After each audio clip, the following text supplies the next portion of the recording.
started off, as was mentioned, I'm going to talk to you about confidence in your speaking, propelling yourself to the highest level. We're going to talk about how to do that. I have a unique story, so I probably don't fit a certain guideline or structure, but I'm going to tell you some things that work for me. I started out as a young boy who went to speech therapy, stuttered so bad that I couldn't be in regular school, got teased by the other kids. My parents were just stressed out and worried. My mom invested a lot of money into speech therapy for me so that I could be able to speak.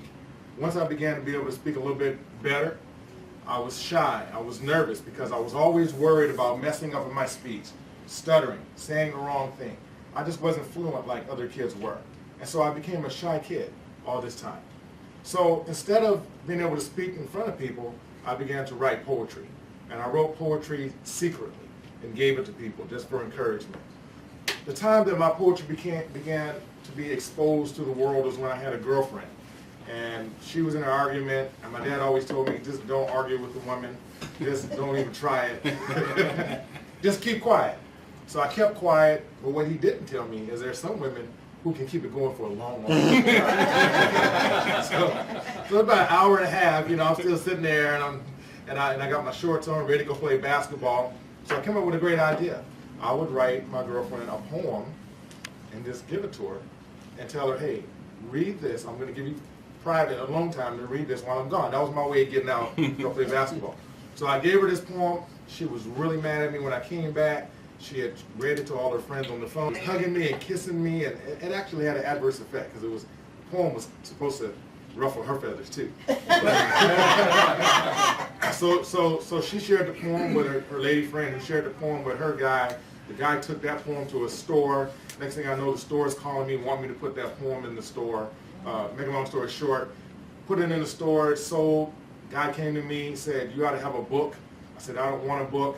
He took all my poems from my desk, left, came back, gave me 50 books. I took those books to Tower Books. They sold out.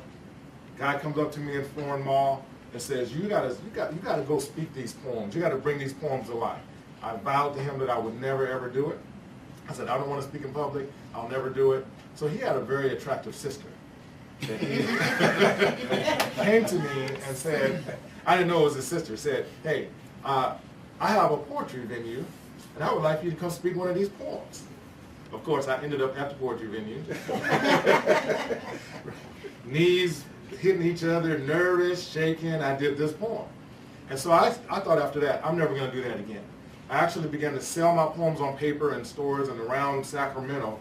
And then there was a big event that came, and I said, I want to make some money selling these poems. And so I called this number, and I said, my name is Terry Moore, and I want to know if I can come set up a booth at your event.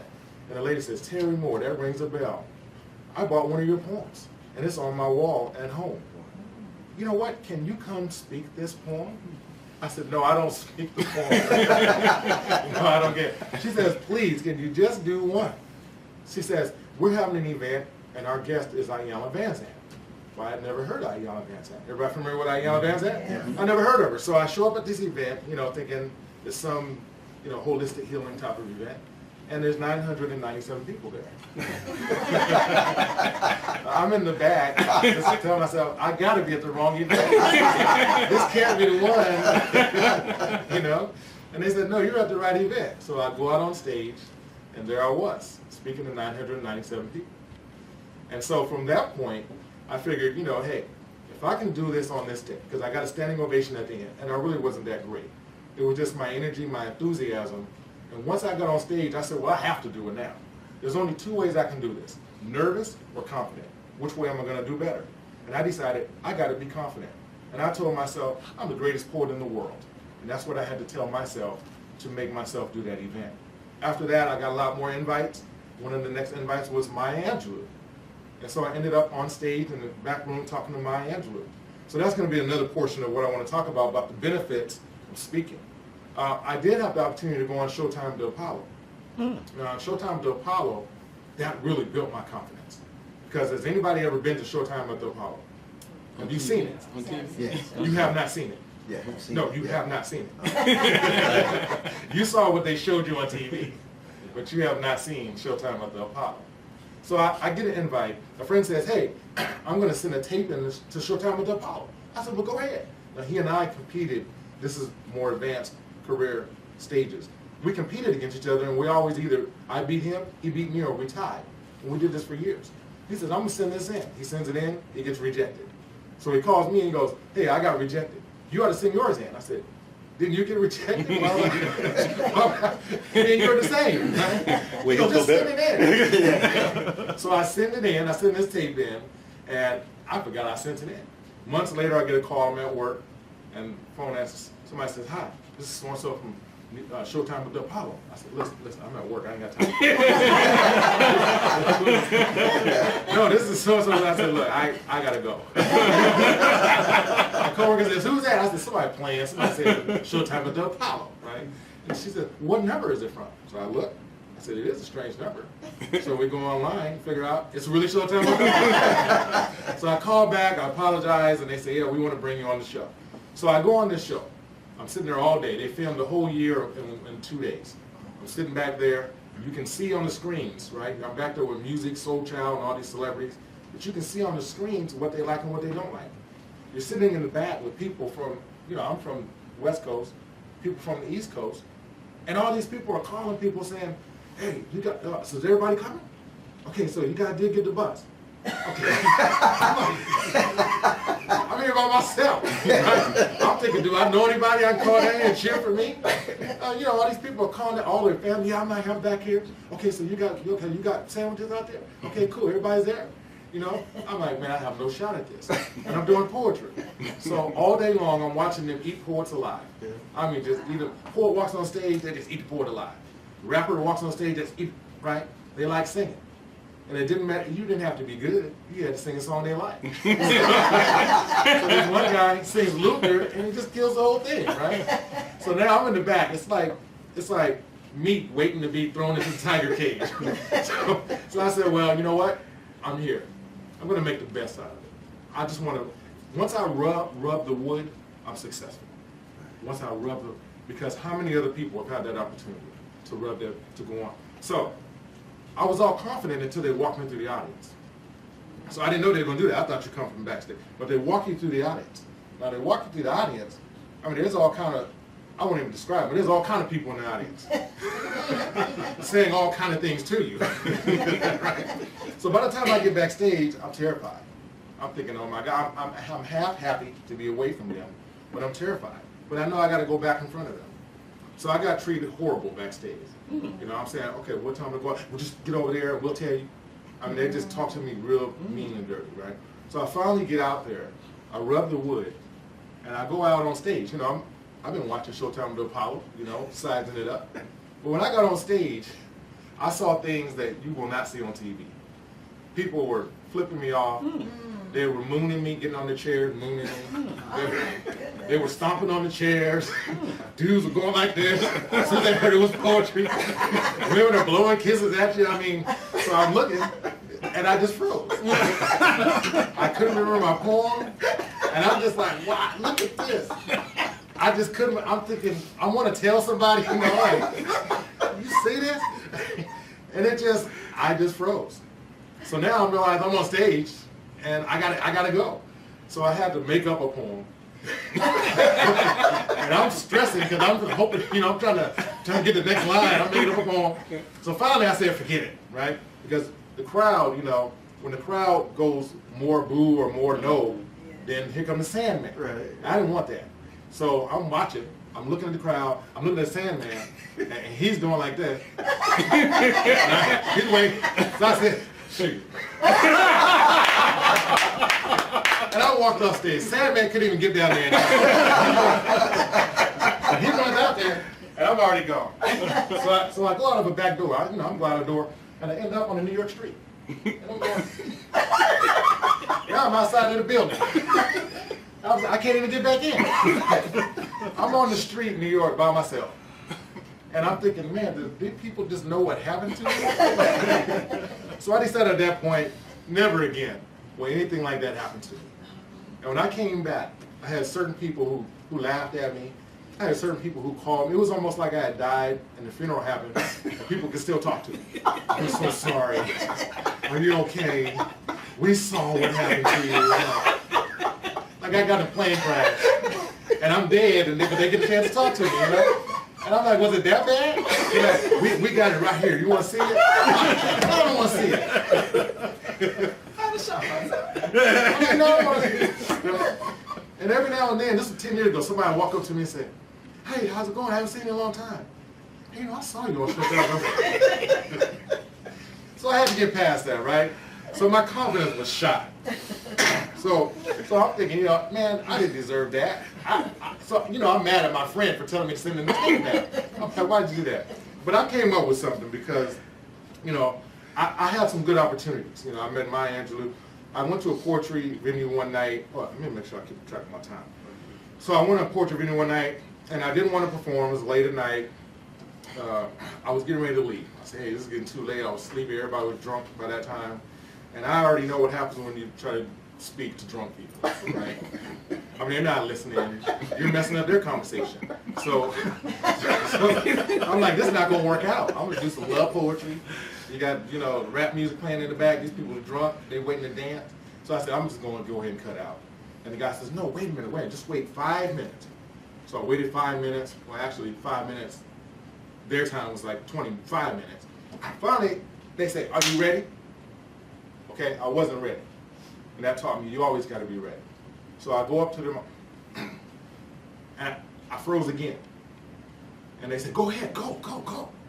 So I started doing a poem, and in walks Dr. Cornel West. And they sat him right in front of me. So I'm here, and Dr. Cornel West is right there. And so now I'm thinking, this is the reverse side of Showtime at the Apollo.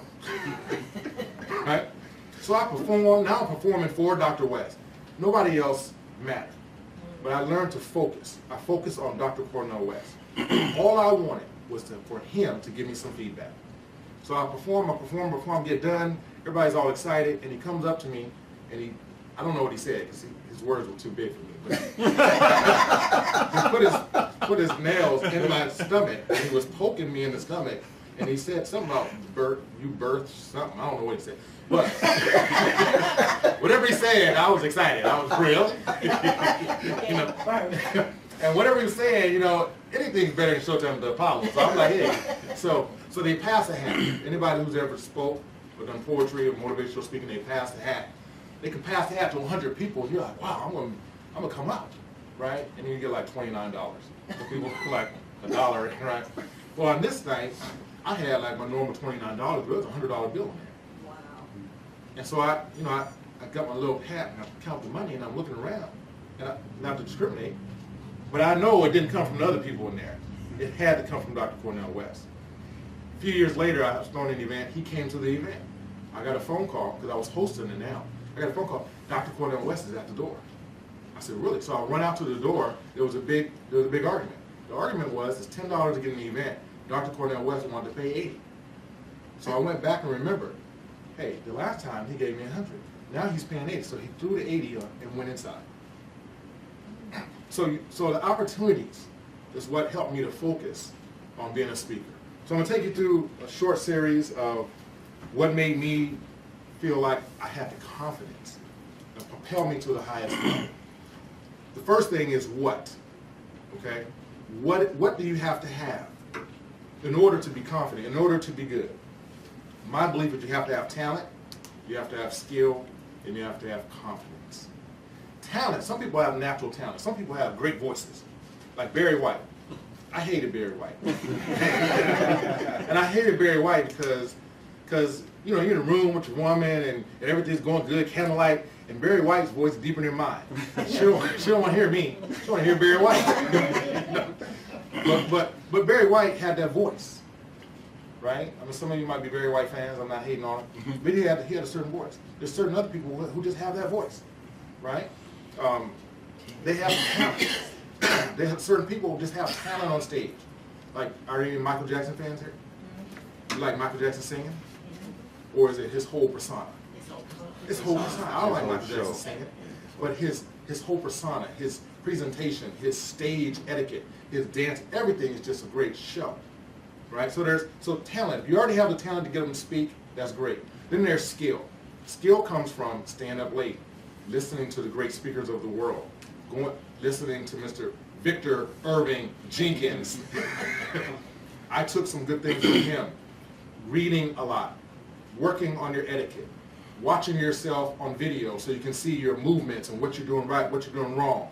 Getting in front of people and asking, what did you think about that? Being tough enough to take their feedback, and then walking in different directions saying, you made me better, thank you.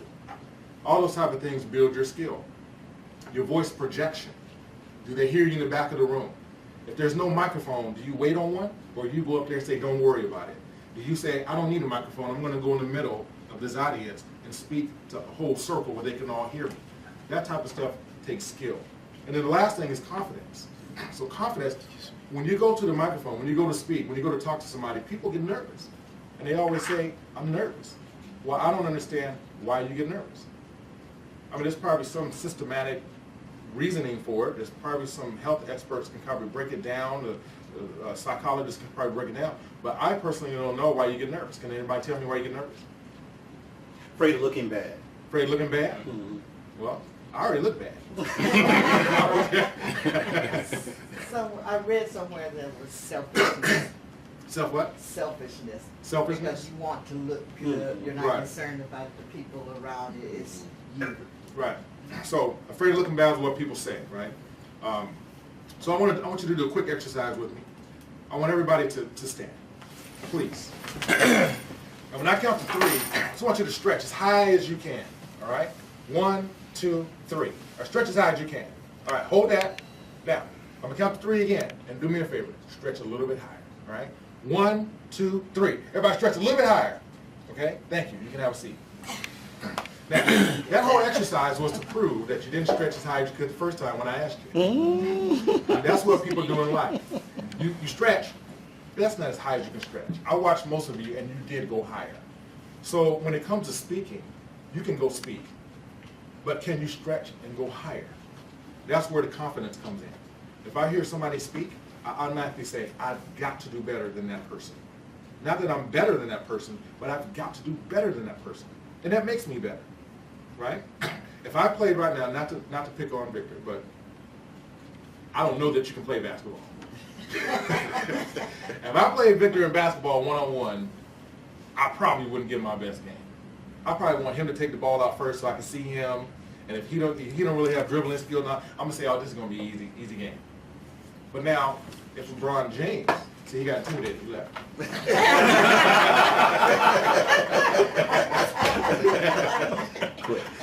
That's how you win easy, when they just leave. Now LeBron James, if LeBron James wanted to play me, now I got to play the game of my life. Because I don't want to be embarrassed. Because I know that he has a good game. I've got to elevate. I've got to do everything right. I've got to play defense. I've got to drive the basket. I'm probably not going to try to shoot on him because I know he can block it. I'm going to do everything the best that I can do.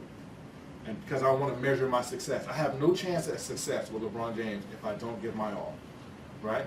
And that's the way it is when I speak. I have no chance at success. I don't want to be the boring one. I don't want to be the one everybody's looking at their clock. Everybody's saying, oh man, oh my God. I don't want to be the one when they hear my name and they go, oh man. Everybody starts texting or go get a refreshment. I don't want to be that one. I want to be the one that's either going to be equivalent to everybody else who spoke or better on that day. So then I talk about why. Here's where I get my confidence from. Why am I going up to speak in front of people? Why, right? Number one is, what's the benefit to me? And then what's the benefit to you? And then what's the benefit to the moment? And when you start thinking about why, the why is what motivates people in life. Why do people play football? And run through a whole bunch of 200 and 300 pound guys who can give you a concussion, break your back, snap your knees, they can ruin your career. Why do you do that? Because they want to win the Super Bowl. Because they want to get these contracts. Why do we go to work? Because we want to get paid. Because we want a house. Because we want a car. Everything has a why. So when I go speak, I say, why am I doing that? Why? I mean, I don't feel like it. I tried to let Victor let me come to this later, didn't I? I said, what time does the thing start? 9:30 on Saturday? I said, can I come at 10? I mean, can I come at 11? I wrote in my book 11 o'clock. It says over. I really did. I'll show you before I leave. It says 11 o'clock, right? Because I figured the thing was over at 11:30. Let me come speak at the end, right? But I had to be here early. So what benefits me? I don't know. One of you might be a millionaire. One of you might book me on a cruise. One of you might get me on a national TV show. I don't know what the benefit is, but there's always a benefit. One of you just might need to hear something encouraging today. One of you might take something from me that just propels you to your highest level. I don't know. But it benefits me because I'm putting myself in an opportunity to receive a blessing. And if I put myself in position to receive a blessing, I just might get it. Because I don't know what's going on in your life. So I've got to be there. I got to be there on my calling to say what I got to say, to help who I need to help. And I may never hear the feedback, but I know that somebody is blessed every time that I or you or you or you get up in front of people and speak, right? And the last part is the moment. I'm just glad to be alive. If I'm glad to be speaking right now. I'm glad to be talking to you, looking at you. It's the moment. I'm glad that I'm your speaker this morning instead of all the thousands of people that are in Sacramento. This is a moment that we're experiencing together that will never take place again. This is my moment. This is your moment. This is our moment. And I'm seizing that moment. I could have said no to this, but this moment will never come again. I may never get asked to speak again. So I took advantage of that. The last part of that is how. How am I going to get up there? How am I going to get up there? Right? How do I have the confidence? How do you have? People say have confidence, but they don't tell you how. Here's how I have my confidence. I tell myself that I am the greatest. I asked my daughter this morning, are you the greatest speaker in the world? She said, I don't know. I said, how would you know? She said, if somebody told me. I said, what if everybody told you you're not? Then she said, then I wouldn't be. I said, because you believe them? She said, yeah. I said, what if I told you right now you are the greatest speaker in the world? Do you believe me? So all it takes is one person to tell you that you're the greatest. And has anybody ever told you you're the greatest speaker in the world? Mm-hmm. Right? Anybody ever told you? Anybody ever told you? Anybody ever told you? Somebody's told you the greatest speaker in the world? I did. You did. There you go. That's what I was waiting for. Tell yourself. Somebody has to tell you, why aren't you the greatest speaker in the world? What's the structure for being the greatest speaker in the world? If you tell yourself that, you don't fear anybody else. You don't fear anything because you're the greatest speaker in the world. People are excited and can't wait to hear you. You have to prove to me that I'm not the greatest speaker in the world. Why is Les Brown better than me? He's not. Right. Been around long. Maybe. He's richer than me, but he doesn't have to be better than me, right? He has a bad days too, and I may be on the same program as him. When he has a bad day, and I have my greatest day. So the next part about it is, might be my only chance. Life is short, right? People won't always book you. If you think about the famous people in the world, their time always expires. Michael Jordan does not play basketball now. Muhammad Ali, nobody's listening to Muhammad Ali. He's not saying float like a butterfly, sting like a bee. He's not captivating. He's not on the news, right? The greatest speakers in the world, right? Maya Angelou, when's the last time you heard her? Right? You have your moments, you have your chances, and you got to get in there while it's hot. You got to take every opportunity because, like, you said that? Who said that? Somebody said one opportunity. Don't tell me. You said that. No, wait a minute. You said that. Okay. A small opportunity created multiple other opportunities. So you gotta get in there and you gotta seize them. It might be your only chance to knock it out. And for me, I never knew Dr. Cornell West was going to be there. I never knew Maya Angelou was going to be shaking my hand and taking pictures with me. I never knew that Greg Perkins, the owner of the biggest greeting card company, African-American greeting card company in the country, was going to be buying my poetry, inviting me to his garage, giving me a slice of pizza with 3 or 4 kids running around telling me that he has the biggest business in the world, and I'm laughing at him because his business is running out of his garage. A year later, he calls me and says, come on by. At that moment, he said, I want you to write for my greeting card company. And I'm laughing at the guy. I'm saying, really? So and he goes, to prove my point, wrote me a check for $500. I said, that's to motivate you. And I said, well, the guy does have money. Nothing else, I got paid. Calls me a year later and says, come on down, I got some images to show you. I said, okay, I'll be there in a minute. He goes, do you know where I'm at? I said, yeah. He goes, no, I'm not there anymore. I got a warehouse now.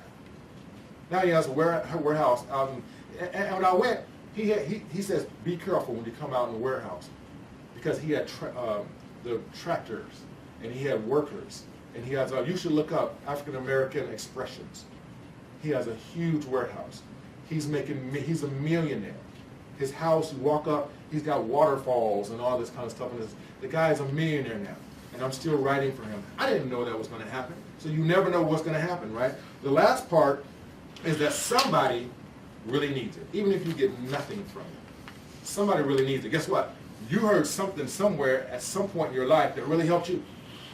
Your boss pulled you in the office and told you some encouragement that made you feel confident about your being an employee, that gave you a raise or told you that you were going to be promoted. Your preacher, your pastor told you something, right? You heard something. You watched Ayan Manzan on TV or Oprah on TV, or Dr. Phil told you something that related to you that made you feel like, I can do this. I am somebody. Joel Osteen told you something. T.D. Jakes told you something. One of these presidents said something that made you believe in them, that got your vote. So people can motivate you and stimulate you, and you need it. You need it. I needed to hear all of you speak today. I needed it, right? And so when people are in need, just like you've been in need, you got to feed that need. It's like karma. It goes around. You give and you receive. So you got to keep that in mind. Even if I don't feel like coming here today, somebody needed it, right? And to get to my closing, going back to the point where I'm a country boy. I'm a country boy at heart, right? So I get up in front of people. I understand that not everybody's going to like me. I probably, if I do great, I can get 75% approval from you, from any audience I go to. I might get 25% approval, 75% non-approval. But that's fine for me, because I don't focus on the 75 or the 25. Whatever percentage is not for me, I don't focus on it. I only focus on the people who liked it, who needed it, who appreciated it. And that's all I can do. And I do my performances, I do my motivational speaking, I do my poetry based off response. So if I do a love poem, and everybody in here just went through a breakup, I'm not going to get a good response. So I got to gauge my audience. So before I do a love poem, I say, is anybody in here in love? All right? If a lot of people raise their hand, great, this is for you. If nobody raise their hand, I say, wow. Okay, anybody like light poems? We'll do a just met you poem. Anybody want a hate poem? You guys like breakup poems? Whatever they like, that's what I'm going to give them. Because I got to get responses from them. Hey, if you want me to do a revolutionary poem, I'll do that. If it's a church crowd, then I'll do a church poem. Whatever it is, I gotta. So my point is, in closing, I can speak in front of this audience. You may say, man, that guy just sucked, right? But that same speech might work over here. So me, I always gauge my audience, right? If I have senior people who are more experienced in life, I can't do poems about Rihanna. That's not going to, I got to talk about some Lou Rawls. I got to talk about some Whispers. I got to talk about some John Lennon. I got to talk about, I got to talk about something, I got to do an old school poem. So for me, that's how I went through a lot. Now I promote shows, do comedy, do poetry. I work at the Center for Fathers and Families. So she comes in and speaks to the dads, and we try to put confidence in them every week to go in front of the court and be able to speak with confidence and say, I am a father, and I'm here, and I'm not in the negative percentages of the fathers who are not here. I know you got dads coming here every day trying to lower their child support, but I'm not that dad. I'm here because I love my son. I know you have dads come here all the time, and they're just in baby mama drama, and it's just a competition and a battle, and all they want to do is beat the mama court today, but that's not me. I want to take my daughter to the father-daughter dance. I love my daughter, and be able to project that and say it with emotion and passion and make people believe it and say it with confidence. Why wouldn't you be confident that you're a father? Why wouldn't you be confident that you can beat this court thing? Why wouldn't you be confident that the allegations against you are not true and that you can beat them? But if you go in there shy, quiet, not believing, right? Not motivating, nobody's ever going to believe. So I hope that you believe something that I said today. I hope that it was motivating, inspiring to you in some way. And just remember that my story may not be your story, but in everybody's story, if you have confidence in yourself, then you will begin to propel yourself to the highest level. I believe that all of you should believe that you either are or can get to the highest level of whatever you're trying to do. And once you tell yourself that, you can propel yourself there, and you will be the best that you can be and reap the rewards that you need to reap. For me, my reward just might be that my daughter, I may never get another dollar, another gig or anything, but my daughter who left this morning, and I go back and I asked her and say, are you the greatest speaker in the world? She should be telling me, yes, Daddy.